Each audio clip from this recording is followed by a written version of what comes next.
Hello, History2230 class, and George. My name is Isaac Anderson, and today I'm going to be doing a film review for you of the film The Patriot from the year 2000, directed by Roland Emmerich and starring Mel Gibson. So let's get into it. The film starts off in the year 1776 in South Carolina. The story is of a landowner by the name of Benjamin Martin. Benjamin Martin is the father of a large family.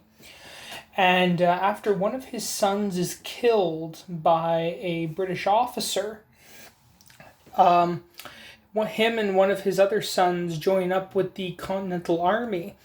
And he actually becomes the colonel of the South Carolina militia.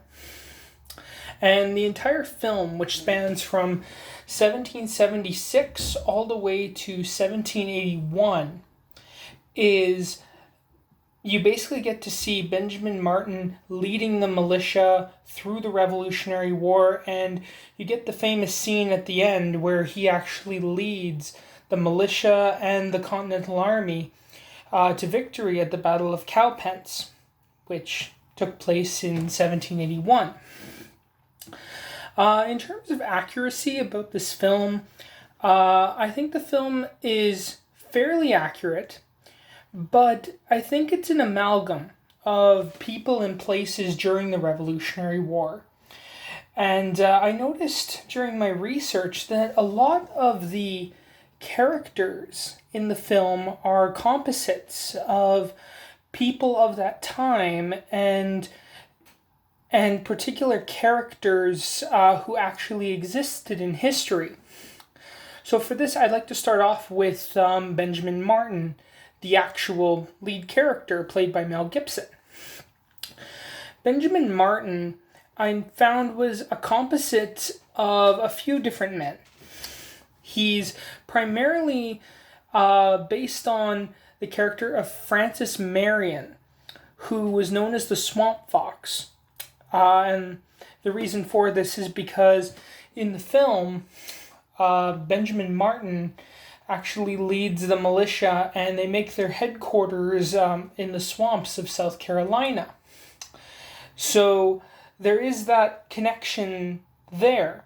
But this wasn't the only one that I found.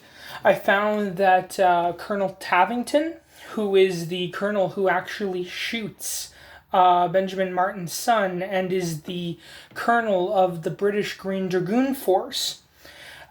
He was actually based on a famous lieutenant, Lieutenant Colonel Tarleton, who was known at his time for being cruel and having a very cruel side to the way he dealt with people. And I found probably one of the most interesting things I found out in my research was about the character of Colonel Henry Burwell, who was the general and colonel first, general after, of the Continental Army.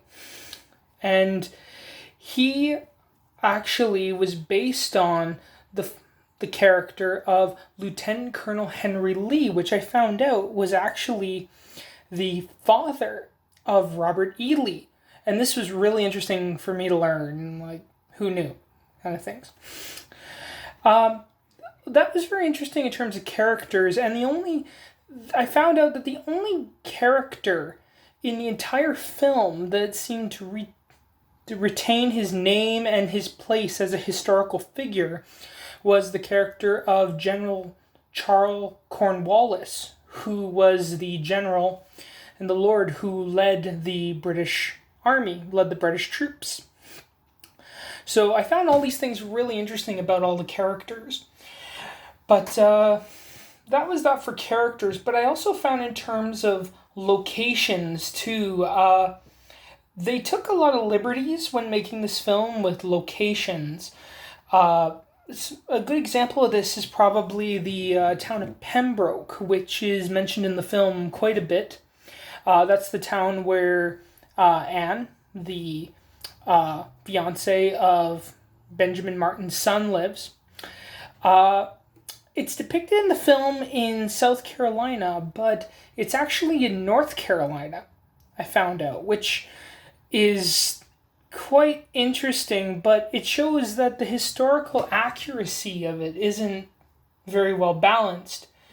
But at the same time, it can be too, because another example is in the mentioning of Charlestown, which was called Charlestown until it was renamed and put as a city in 1781, which it was renamed to Charleston.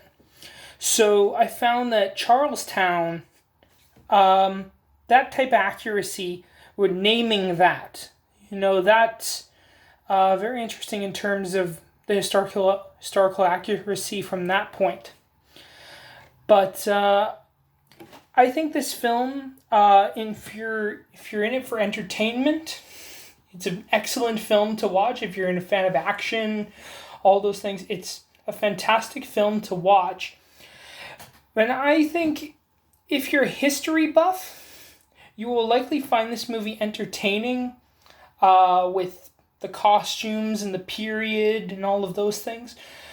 But if you're a true history buff, I do encourage you, do not take everything as gospel. Little things like that thing about the town of Pembroke, little moments in history, the thing about Charleston. They do take a lot of liberties with the locations of the film, and things like the Fort Carolina, which was the British headquarters, may or may not have existed. We're not really sure about that. But in terms of entertainment, I would give this film a 9 out of 10, definitely for that.